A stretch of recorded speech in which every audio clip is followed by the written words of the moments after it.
Reddit broadcaster. True off my chest. I don't want my daughter to spend a week with my sister and Bill, and it's making everybody around me very uncomfortable. My sister's husband and I dated for about a year when I broke things off because I wasn't in love with him. He didn't take it well. The reason I didn't love him was because I felt that he wasn't what he seemed to be. Everyone was shocked that I refused such a great guy, and I really couldn't say anything because on the outside he was perfectly in love with me and cherished me.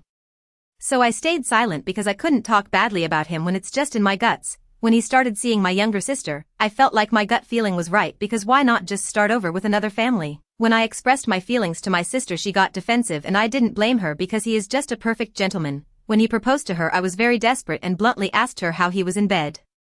She was very upset and called me disrespectful and disgusting. I felt so ashamed that I literally ran away in tears. All my gut feelings started when he grabbed my neck when we were intimate one day. I pushed away his hand. Next time he squeezed a little bit before letting go, and since then I saw him in different light and I ended the relationship. I know it might not be a big deal, but for me it gave me stomach ache. The idea of him touching me made me want to faint. Anyway, I didn't handle it well when I tried to ask my sister. She just thought that I was perverse and that they're very compatible. My daughter is 13 and I was never together with her father because he lives abroad. I have a very cordial relationship with Bill. I am close with my sister. My sister mentioned how her husband thought my daughter looked a lot like me.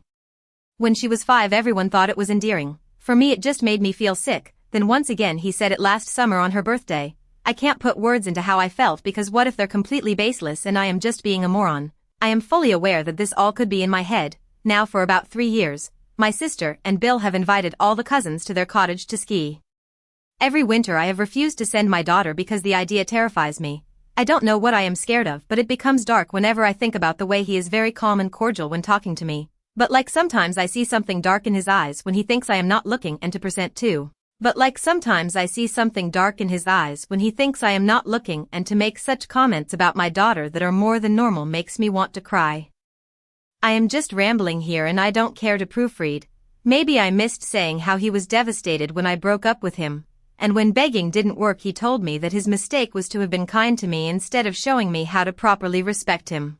My wife has become her mother and her father, and it's destroyed me. My wife has become, simultaneously, her mother and her father, and I am appalled. Her mother abandoned all her kids when my wife was young in favor of drugs. They're no contact now because of how much my wife resents her mother. Her dad is better, he values family a lot, but he's got his own issues, mainly that he's a serial cheater and can't bear to be single. He's currently working on wife number 5, who he started seeing while still with wife number 4. My wife has become both of them. Back in October, my wife of 9 years and I separated. It was 2 months, almost to the day, since she started her first job in 8 years. Up until she started that job, I was the primary breadwinner and I did most of the housework. We were supposed to just separate and work on ourselves and see if we could salvage our relationship.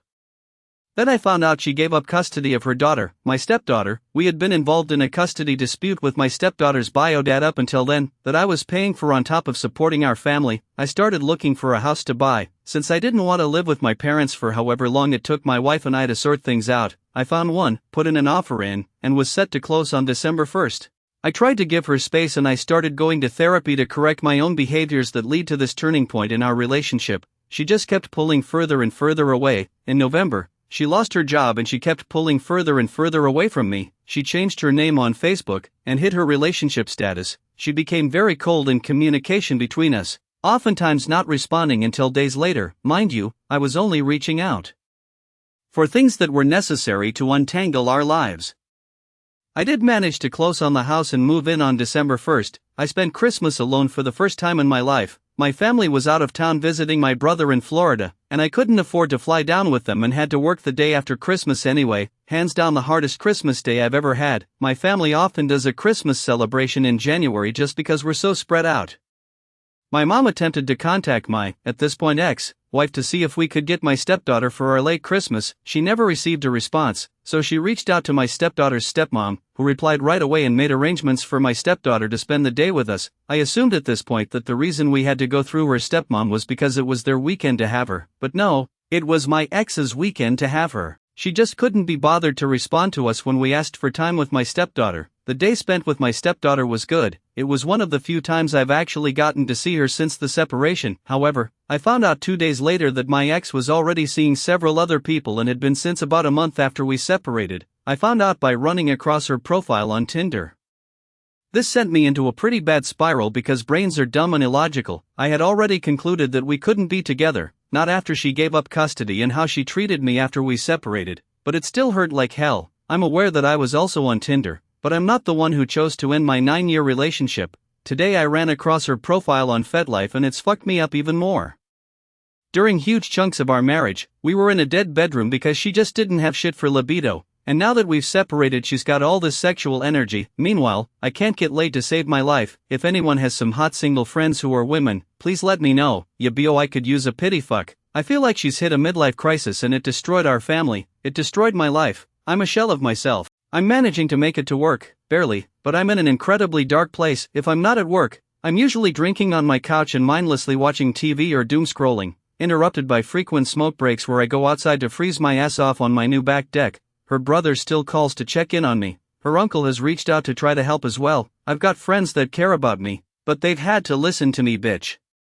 They have had to listen to me bitch about this for almost 5 months now and I feel bad about that. I bought a bookshelf before Christmas so I could start unpacking my books. It's still in the box it shipped in. I have zero motivation to do anything. I barely eat. I feel like she's stolen love from me, not just the love that I gave her, but romantic love as a concept.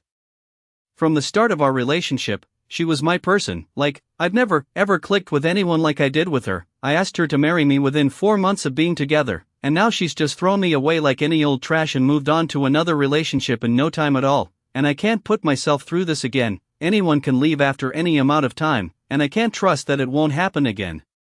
So I just can't love anyone, not anymore, which is probably fine. I'm not really worth loving. I still wear my ring to remind me of that. I'm not sure what the point of writing this out or posting it is. I'm mostly just venting, I guess.